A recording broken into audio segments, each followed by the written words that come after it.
Assalamualaikum warahmatullahi wabarakatuh. Nama diberi Nur Atirah binti Kasim, A158274. Saya merupakan pelajar di bawah seliaan Dr. Khairul Farhah Khairuddin.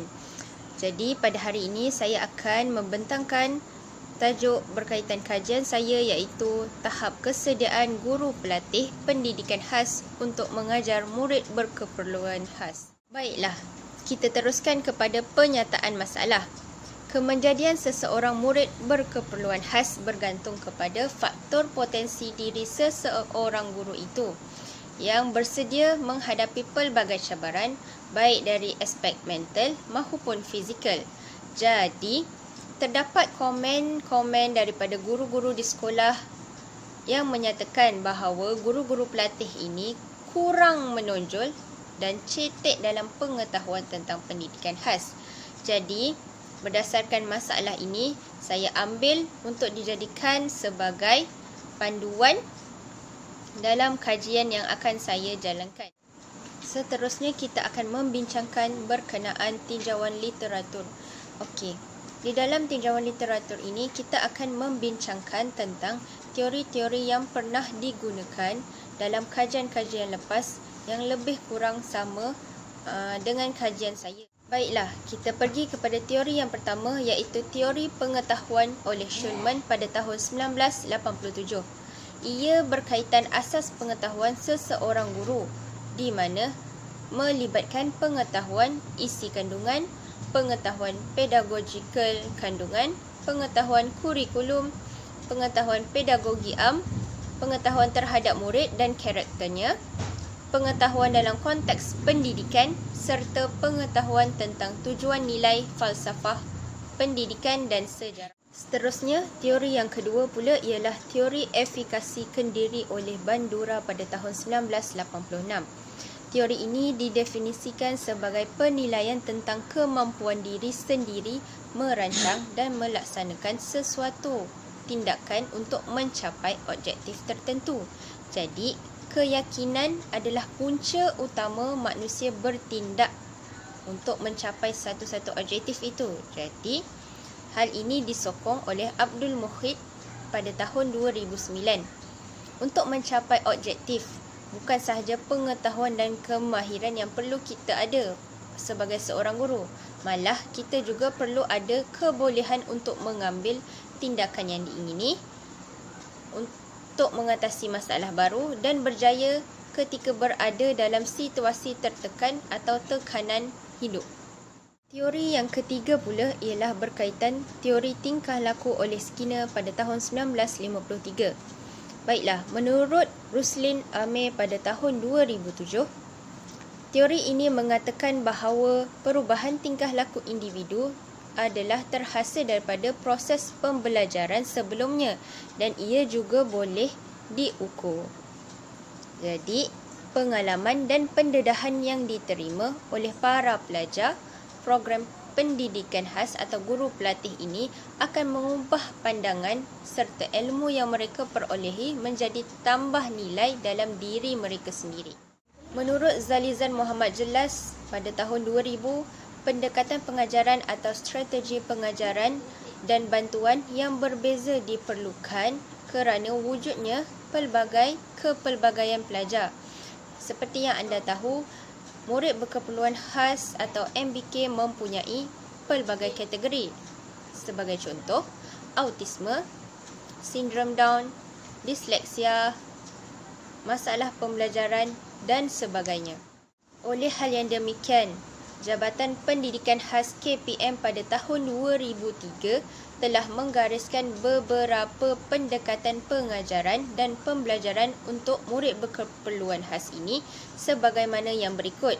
Antaranya iaitu pendekatan analisis tugasan, pendekatan belajar melalui bermain, pendekatan pengajaran bertema dan pendekatan pembelajaran pengalamian. Seterusnya, kita pergi kepada metodologi kajian.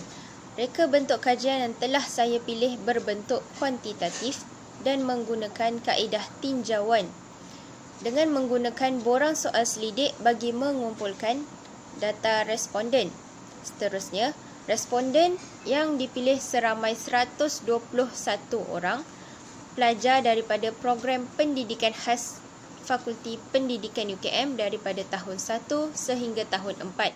Di dalam borang soal selidik yang telah saya sediakan, terdapat 4 bahagian utama dalam borang soal selidik tersebut, iaitu bahagian A, maklumat demografi yang mempunyai 6 item, bahagian B, kesediaan pedagogi guru pelatih yang mempunyai 25 item, bahagian C, keyakinan guru pelatih iaitu ada 10 item, dan bahagian D, kesediaan sikap guru pelatih mengajar murid berkeperluan khas yang mempunyai 9 item.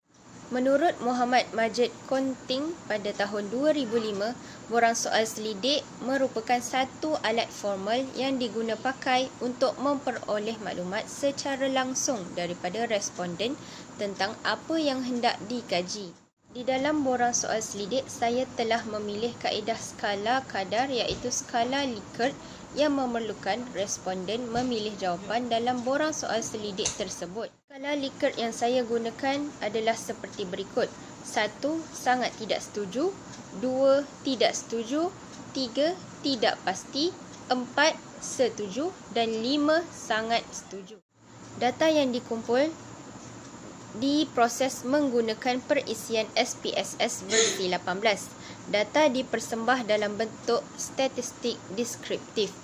Ujian deskripsi telah dilakukan atau dijalankan untuk mendapatkan maklumat sampel dari segi kekerapan dan peratus yang menjawab setiap item yang dinyatakan dalam borang soal selidik. Semakan missing data telah dijalankan untuk memastikan borang soal selidik dijawab dengan sempurna dan boleh digunakan bagi mendapatkan data. Dapatan kajian telah saya rekodkan dalam bentuk kekerapan dan peratus. Jadi, taburan responden mengikut kategori dalam bahagian A adalah seperti berikut. Jantina perempuan dan bangsa Melayu merupakan responden teramai dalam soal selidik ini. Umur 18 hingga 22 tahun merupakan responden teramai menjawab soal selidik ini. Kelulusan akademik tertinggi adalah kelulusan akademik STPM. Tahun pengajian tertinggi merupakan tahun 2 yang paling ramai menjawab borang soal selidik ini, dan pengkhususan teramai dalam kajian kali ini adalah daripada mereka yang mengambil major masalah pembelajaran. Seterusnya, berdasarkan objektif dan persoalan kajian mengenai kesediaan pedagogi guru pelatih pendidikan khas. Majoriti responden menjawab setuju bagi semua item yang terdapat dalam bahagian B ini. Mereka menunjukkan mereka tahu tentang asas kemahiran pedagogi pendidikan dan mereka menggunakan strategi pengajaran yang sesuai untuk murid berkeperluan khas. Selain itu, responden tahu menggunakan strategi berpusatkan murid dan guru dengan seimbang mengikut kesesuaian situasi. Hal ini selari dengan teori pengetahuan oleh Schulman pada tahun 1987 yang menyatakan bahawa asas pengetahuan seseorang guru melibatkan pengetahuan isi kandungan, pengetahuan pedagogikal, kandungan pengetahuan pedagogi am, pengetahuan terhadap murid dan karakternya serta pengetahuan dalam konteks pendidikan. Okey, menurut Zalizan Muhammad Jelas tahun 2000, pendekatan pengajaran dan bantuan yang berbeza diperlukan kerana wujudnya kepelbagaian pelajar. Kepelbagaian pelajar tu bermaksud MBK ni mempunyai pelbagai kategori iaitu autism, sindrom Down, disleksia dan sebagainya. Hal ini menunjukkan guru pelatih mahir menggunakan bahan bantu mengajar BBM yang sesuai dan menarik serta berkesan dan sering mempelbagaikan BBM mengikut minat dan situasi MBK. Di samping itu, responden juga sering menggunakan teknologi atau ICT dalam sesi PDPC untuk mengajar MBK. Hal ini telah menunjukkan bahawa guru pelatih dalam populasi ini bersedia dan yakin dan mempunyai pengetahuan serta idea yang menarik untuk menarik minat murid untuk belajar. Namun begitu, terdapat item berkaitan kemahiran membina soalan peperiksaan mengikut kesesuaian tahap keupayaan murid berkeperluan khas ini. Jadi, majoriti responden tidak pasti dengan kebolehan mereka untuk membina soalan kerana kemahiran ini biasanya diberi tunjuk ajar atau dapat daripada guru di sekolah.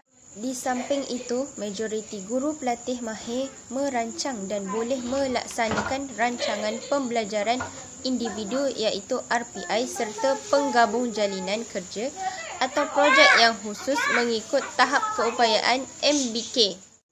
Seterusnya, hampir 60% responden bersetuju dengan kenyataan bahawa mereka mampu menyelesaikan aktiviti yang dirancang dalam tempoh yang ditetapkan.